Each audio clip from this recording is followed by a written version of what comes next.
আসসালামু আলাইকুম, আমার নাম ফরিদা। আমার ফ্যামিলির ভিতরে 4 জন আমরা। আমার স্বামী, আমার এক ছেলে এক মেয়ে। ছেলে যুগালি কাজ করে, মেয়ে স্কুলে পড়ে। আমার স্বামীর হাতে সমস্যা দিয়ে সে কোনো কাজকর্ম করে না, আমি দোকানটা দিয়ে টুকিটাকি বাজার করে খাই।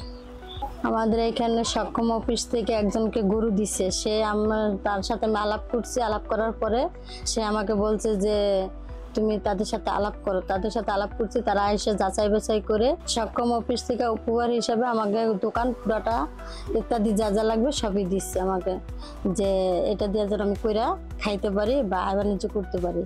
এই দোকানে যেগুলো দিছে এগুলা দিয়ে আমি বেছে কিনে আমার মেয়ের জন্য কিছু টাকা পয়সা ইনকাম করে আমি ভালো একটা পরিবেশের জন্য আমার মেয়েটার বিয়ে দিতে পারি বা শান্তিতে রাখতে পারি। সবাই আমার জন্য দোয়া করবেন যেন আমি এই ব্যবসাটা দিয়ে সবাইকে চাহিদা মূল্য করতে পারি বা আমি যেন উপরে উঠতে পারি।